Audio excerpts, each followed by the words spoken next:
Greetings friends, Cole here from Tales of Trusia with part 1 of our 10-part lore series about the guardian spirits. Do you fancy yourself as one who overcomes adversity?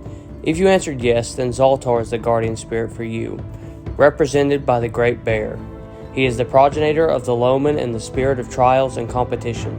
Zoltar throws adversity into the lives of mortals, not out of malice or cruel intent, but rather to see them grow into something more.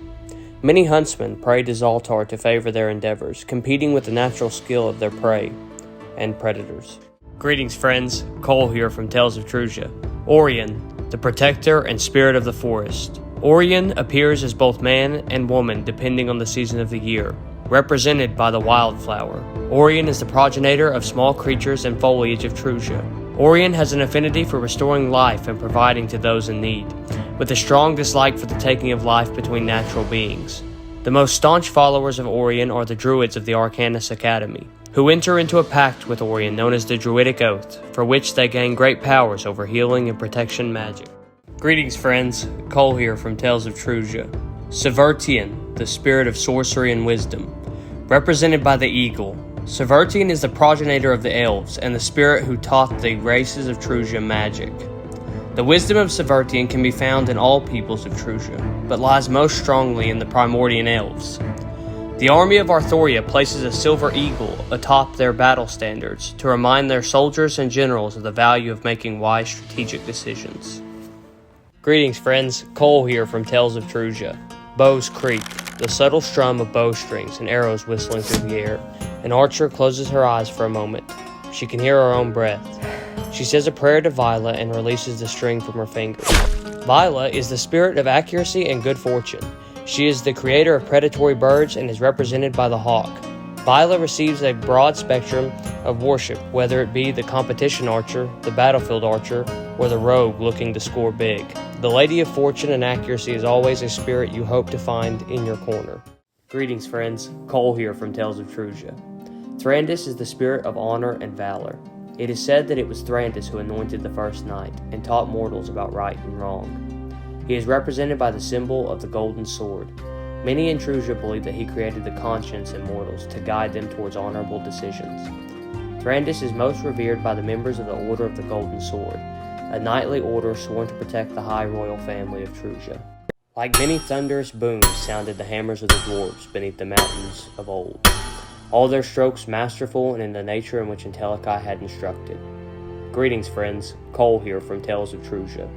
Entelechy is the spirit of intelligence and craftsmanship, represented by his great hammer. Entelechy blesses intellectuals and craftsmen in their pursuit for higher learning of ideas and crafts. He is most worshipped by the dwarves, who have advanced technologically above any other race through his teachings. Come, mortal, step forward and let thy sins lay bare. Here is your final judgment.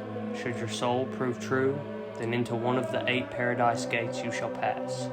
However, should you prove burdened by thy wickedness, you shall be forever consumed in the pits of the disparaged. These are the words of Miriam, mistress of judgment. Greetings friends, Cole here from Tales of Trusia. Miriam is the complementary spirit of the mighty Zeros. She is the spirit of death and judgments, represented by the great serpent. Many officials have appealed to her for wisdom when passing judgments of their own. Miriam has very few groups of people who seek her as the patron for their civilizations. Nonetheless, she receives adequate worship from the priests of the last rite and those who visit burial sites to ask for safe passage of their loved ones into the afterlife. Hello, and welcome back, or for the first time, to Tales of Trusia. Cole here. Of the soil of this hallowed ground I make you, made of it and sworn to protect it. These were the words spoken by Calendian to the first middlemen.